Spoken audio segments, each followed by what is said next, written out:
La première fois qu'on prend le volant, notre point de vue change totalement.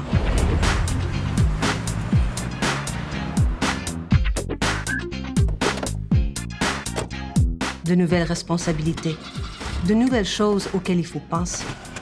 L'une des plus importantes pourrait vous surprendre.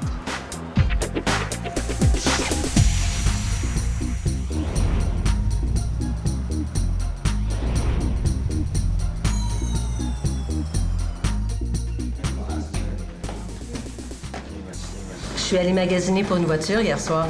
À quel endroit? Chez 2 concessionnaires, mais j'hésite. Il y a tellement de choses qui entrent en ligne de compte. Tu devrais en parler à Marie. Elle a probablement de bonnes idées au sujet des questions les plus importantes. Mais ça, c'est une très bonne idée. Je veux bien m'assurer que la voiture que j'achèterai va répondre à mes besoins de tous les jours et qu'elle ne consommera pas trop d'essence. Je n'ai pas encore mon permis, mais aussitôt que je l'aurai, je devrais conduire un véhicule pour mon travail. Il faut songer à beaucoup de choses quand on choisit une voiture, mais c'est assez simple à bien y penser. D'abord, il faut connaître ses vrais besoins. Petite auto, grosse camionnette, quelque chose entre les deux. En tout cas, dans ma situation, avec les enfants, j'ai besoin d'espace pour les sacs de hockey et les petits copains bruyants. Mon fils, bien entendu, aimerait bien que j'achète une voiture sport, évidemment. Et ma fille rêve tout haut d'un VUS. Mais il n'y en est pas question. Voici l'autre question. Un véhicule neuf ou d'occasion? Les véhicules neufs ont tendance à consommer moins d'énergie. Et chez le concessionnaire, ils portent une étiquette qui montre la cote de consommation de carburant et une estimation des coûts annuels d'essence pour le véhicule. Pour vérifier la consommation des véhicules d'occasion, on peut consulter le site web de Ressources naturelles Canada. Puis, il faut passer aux décisions sérieuses. La grosseur du moteur.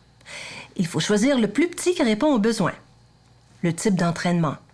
À 2 roues motrices, c'est plus efficace. Mais encore là, vous devriez choisir ce qui répond à vos besoins de tous les jours. Le climatiseur.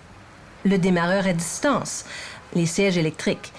Des options qui font augmenter la consommation d'essence, soit en ajoutant du poids au véhicule ou en tirant de la puissance du moteur.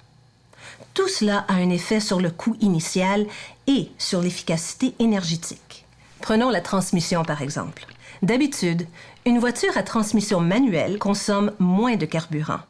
Mais si vous voulez vraiment une automatique, notre monitrice maintient qu'on devrait en choisir une qui a au moins 4 vitesses, des commandes électroniques et un convertisseur de couple verrouillable.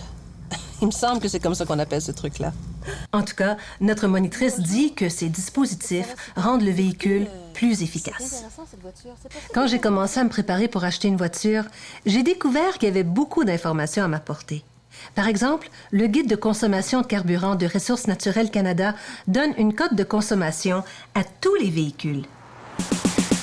J'ai vu une émission hier soir à la télé au sujet de nouveaux types de voitures. Les voitures hybrides, comme celles que nous conduisons pendant la pratique au volant. Et les véhicules à pile à combustible. Je l'ai vu, cette émission. Des piles à combustible? Fonctionnant à l'hydrogène. Elles produisent de l'électricité, mais pas d'émissions d'échappement, seulement de la vapeur d'eau.